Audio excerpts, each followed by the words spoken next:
If you're like me, you probably have a friend or a relative or a co-worker, someone who has completely lost their mind, in your opinion, someone that you just can't talk to because they are totally caught up in a political regime that is horribly damaging this country. In this case, we're talking about MAGA, of course. I'm not talking about Republicans, I'm talking about MAGA. It's a very specific group that's being run by the Heritage Foundation. I think in the coming months, yes, we're going to endure months of this, years. People, I think, something is going to resonate. Something is going to penetrate the fog. It might be losing healthcare. That seems to be penetrating right now.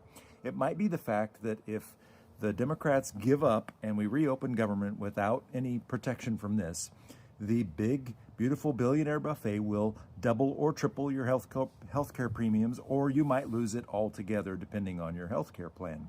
Maybe it's the farmers. Maybe it's the fact that we're having to bail out farmers because Trump's tariff policy has meant that our farmers are really struggling.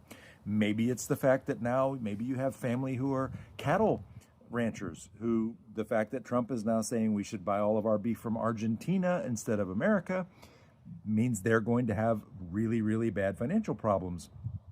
Maybe it's the spread of disease. Maybe it's measles, whatever's coming next, that the RFK is going around saying vaccines are bad and Tylenol causes autism and a lot of bullshit like that. Maybe that's the thing that wakes them up.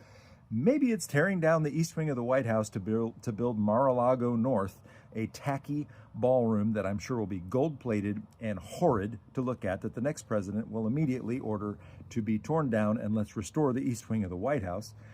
It might even be something like the increase of saturated fats. If you have friends who are into healthful eating, as I am, and you hear RFK and Trump talking about increasing saturated fats, which is nothing but increasing heart disease among Americans, what a great idea. But why? Why do we have people who completely buy into something that is so insane you can't even understand it, much less have a conversation with them? So I'm reading this book.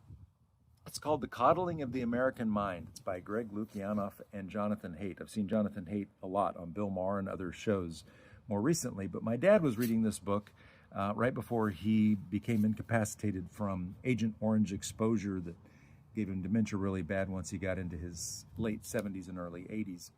And they talk about the group consensual matrix, referring to the Matrix from the movie, the pop culture phenomenon, the Matrix movies with Keanu Reeves, about how a group will decide that they believe something, and then because of the perpetuating of social media and how social media inundates our lives, they can find other people who believe the same crazy thing, or they will all come together and agree to believe something. And then you have entire networks, Fox News, for example, or Newsmax, that will then preach that matrix to them all day, even though they themselves don't believe it. As we know from the Dominion lawsuit from a couple of years ago, the people on Fox News do not believe what they're saying, but the people watching it want to hear what they're saying. So it creates this matrix kind of situation where they're plugged into something that is not real, that's all they think, that's their reality. What we have to do, as those of us who are living in the real world, and I'm not talking about Democrats either, I'm talking about us real world people, we have to be prepared to have those conversations, and we have to be prepared to welcome them back from the matrix. Once they've taken in this case, I'll call it the red pill would be the MAGA pill, the blue pill would be the real world pill. And let's say they finally get that blue pill and they're waking up. We need to be prepared to have civil conversations with them. In the meantime, protesting is great.